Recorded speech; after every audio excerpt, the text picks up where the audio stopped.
Hello everyone, welcome to this scientific session, You and I Unplugging Education. In this session, we would like to discuss important topic, optic nerve hypoplasia. Today, we have with us Dr. Gaura. I'm Dr. Muhammad. I'm very happy to make this video with Dr. Gaura. First of all, I would like to give brief introduction about optic nerve hypoplasia. As we can see here, this fundus photo with a small size. Optic nerve hypoplasia is the most common optic nerve anomaly. Visual acuity in optic nerve hypoplasia variable from 20/20 to no perception of light. Small optic disc could be associated with amblyopic colorated with hyperopia and isometropia, the cause of decreased vision. I would like to ask Dr. Gaura the first questions. How do you diagnose optic nerve hypoplasia? Thank you, Mohammed, for that question. And it's an important topic, like you explained why optic nerve hypoplasia is important. The vision can range from 20/20 to even no perception of light.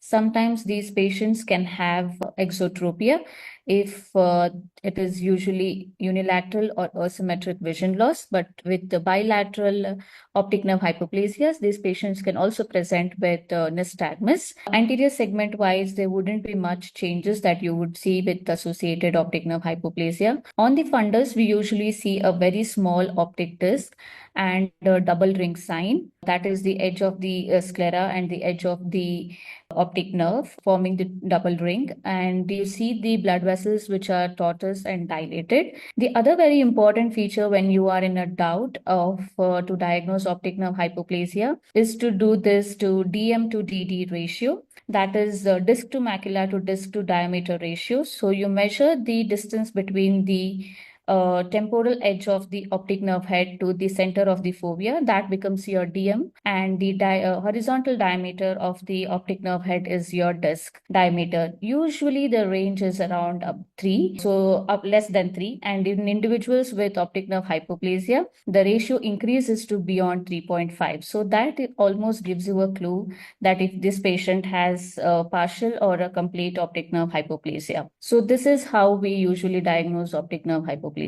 Questions 2. What are the association with optic nerve hypoplasia? It's a very important question, Mohammed. Optic nerve hypoplasia can sometimes be, many of the times actually be isolated, but sometimes it can be associated with this very important syndrome, that is de Morsier syndrome, also called as septo-optic dysplasia. As you can see in this picture over here, that is the cranial and the brain anomalies that can be present, specifically the midline anomalies. There could be corpus callosal genesis and the absence of the septum pellucidum. Along with that, they can have hypothalamus and pituitary abnormalities as well.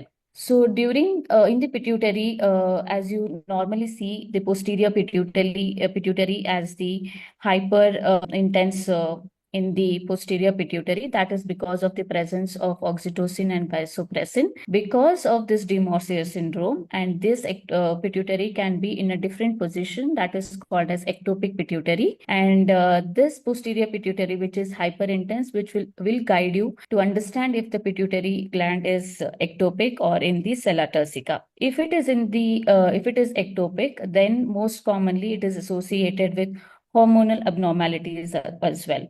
So the most common hormonal abnormality that you see is the growth hormone deficiency. So any patient that you see with optic nerve hypoplasia, always look at their growth chart and how has their growth been. Are they short for their age and gender? And look for the other hormonal abnormalities as well. So whenever you see optic nerve hypoplasia associated with de Morsier syndrome, always get a pituitary hormonal assay to these patients. Thank you, Dr. Gaura. Thank you, Mom.